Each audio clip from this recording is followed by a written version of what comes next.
Warning: the following video contains explicit language which may be offensive to some viewers or inappropriate for children. The content within this video is intended for mature audiences only.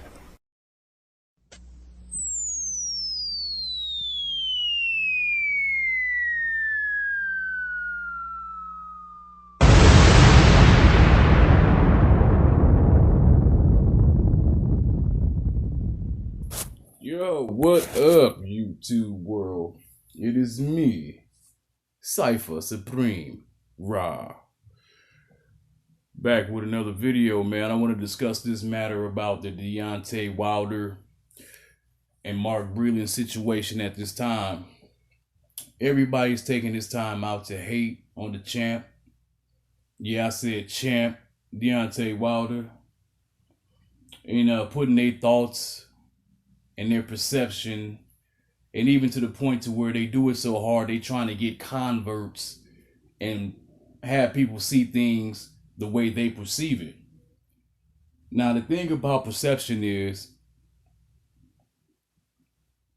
everybody has a different perception.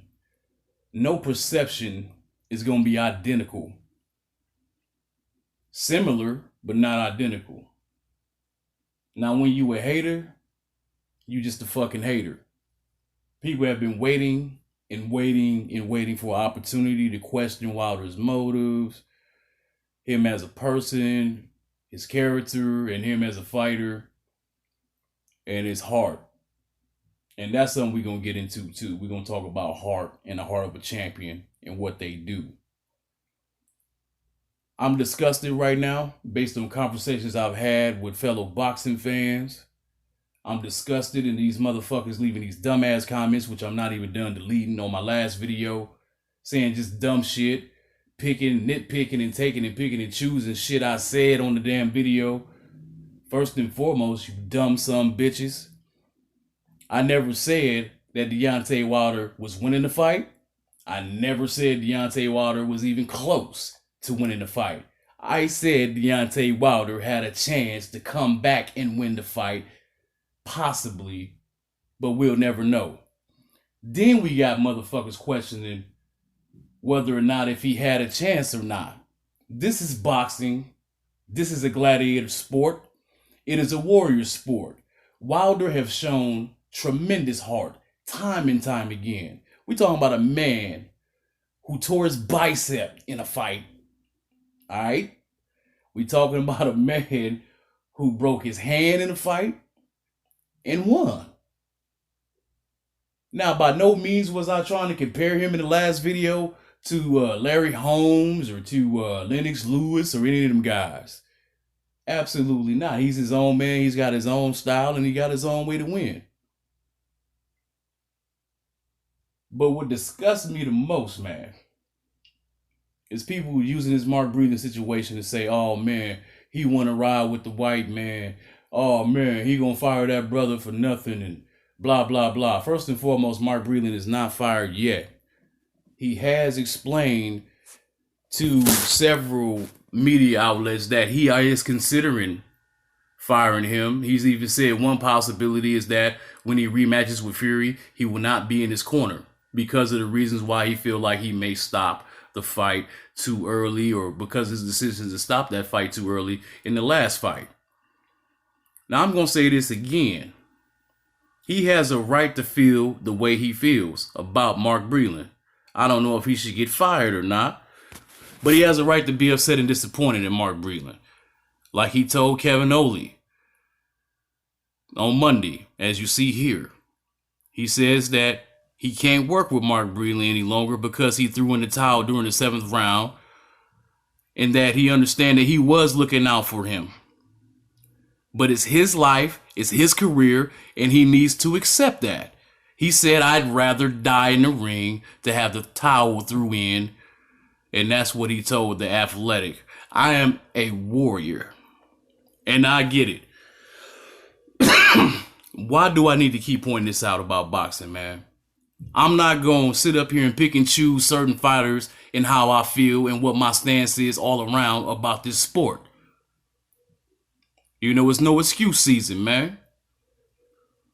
Plus, We know that this is the sport of boxing. Deontay Wilder was not gonna fucking die. He wasn't getting beat to a bloody fucking pulp. We already know the extent of his injury. We know that he had a cut in his inner ear. Even Kenny Bayless said it looked worse at first, but when I took a look at it in the corner, he said that he realized that he got hit in the spot to where he has that stuff on his ear. I don't know what the fuck he mean by stuff on his ear. I guess he was talking about Deontay Wilder's piercings and stuff that he wears in his ear, like his earrings and things of that nature. That could have been a big part of it, catching a heavy blow in that particular area, which made it bleed and got it cut, which he only had like, 7 stitches for it? Motherfuckers perceiving and making up shit like they some type of experts talking about, oh yeah, his jaw was broke because he had a little blood in his mouth. Oh yeah, his eardrum was busted, I can tell because the way it looked on the side. You're not a fucking, man, look, fuck all that. I ain't finna go through all that with you silly motherfuckers, man. Y'all delusional as fuck. And I'm gonna point out again, when you're a warrior like that, man, when you a champion and you got a heart of a champion, you're gonna feel that way. And my thing is this too, man. I'm gonna say it again. I don't know if you retarded motherfuckers can comprehend the point I'm trying to make, but I'm not comparing anybody. We seen Larry Holmes do it. Sugar Ray Leonard do it. We've seen a lot of great fighters do it. We've seen Diego Corrales get beat from pillar to fucking post and come back and knock out the motherfucker he was losing to. So don't give me this bullshit that this man didn't have a chance to win the fucking fight. You dumb motherfuckers. Even if he did not come back and have that great moment like those fighters I just named, so fucking what? The better man just won the fight. I'm giving Tyson Fury his credit. He was the better man that night. I'm not taking nothing away from Tyson Fury by saying what I said. And I stand by what I said, and I'm going to stand on it like a fucking rock. And that's just some real talk, man. And as far as the Mark Breland firing situation, man, listen here, man. We don't know what Deontay going to do, whether he going to suspend him for that fight or whether he just going to sever ties with him. I know whether I agree with it or not. Mark Breland has been with Deontay Wilder from day one in his professional career. JD is his lead trainer and all this and that. But, man, y'all got to cut this shit out, man. Deontay Wilder is a solid guy, man. And y'all turning his back on him like that is some weak-ass shit. And try to use the firing of Mark Breland as an excuse or try to get on some black power shit like, you gonna talk to me about this shit, bro? Come on, get the fuck out of here, bro. You fake-ass niggas. Always trying to think y'all saying some real shit. Get off your keyboard and start back being a fraud again. Y'all motherfuckers don't live this. None of y'all motherfuckers did shit in y'all community like that. This man done put in more work in his community than all you motherfuckers put together. Because y'all ain't doing shit. I'm talking about the whole ass haters is talking. Especially the one I had just talked to. You know? My thing is this, man. Do I agree with him severing ties because of a decision that Mark Breland felt like he needed to make? That ain't for me to really go ahead and get in depth about. You know, that's something that they have talked about several times. And this is why he feels so firm about making the decision he made or he's going to make, and why he's thinking about making that decision. When he gets back from Africa in March or whatever, he officially announced whether or not that's what he's going to do. You know? And if it happens, it happens, man. And like I said, man, like when it comes to that particular fight, I feel like this. I don't agree with him stopping the fight or throwing in that towel in the 7th round. Even if Kenny Bayless said that he was going to stop the fight or thinking about it. And like I said, I mean, I feel like it wasn't to the point where he was on the brink of death. And then, you know, I ain't with the pussy shit when it comes to gladiation anyway, man, to be honest. Fighter safety, yeah, I don't want the man to die in the ring. Absolutely not. You know, I wouldn't want to see him like that. But if I felt like it came to that, I probably would have done the same thing. But I didn't feel that way. That's my perception of it. And my thing is this, man. It's not about being overly cautious because, I mean, if that's the case, why send him out to the ring regardless? It's been fighters who come right out to the opening bell and catch some shit and get severely injured or permanently injured, become paraplegic, all this stuff. I'm aware of this. Probably more so than a lot of people, you know. And I know this stuff happens in the ring, you know what I mean? I get it. I understand that too. I'm not knocking that, man. I'm not. Because you know I'm about safety as well. But my thing is I didn't see no great urgency at that particular point. When a man is aware, you know, was Fury had him in the corner and you know, he partially blocked the punches, and when he was able to actually throw a real punch and return fire, I mean, you never stop a fight. You see a guy responsive, you give him another round, man. That's what I say. You give him at least another round. Let him know the urgency of how you feel in the corner. And I'm not going to even get into the Anthony Durrell bullshit that I've been hearing about him telling Breland to stop the fight. Mark Breland said that he didn't hear him say nothing. He didn't hear Anthony Durrell or whatever case may be. Whether Deontay Wilder believes him, I don't know. And I'm going to leave that at that. But he had no business trying to instruct somebody. He ain't even a part of that corner, that camp or anything. He was more so a part of Crunk camp than anything. But I don't know if that affected Breland's decision or whatever the case may be. I mean, people shout out shit all the time in fights, you know?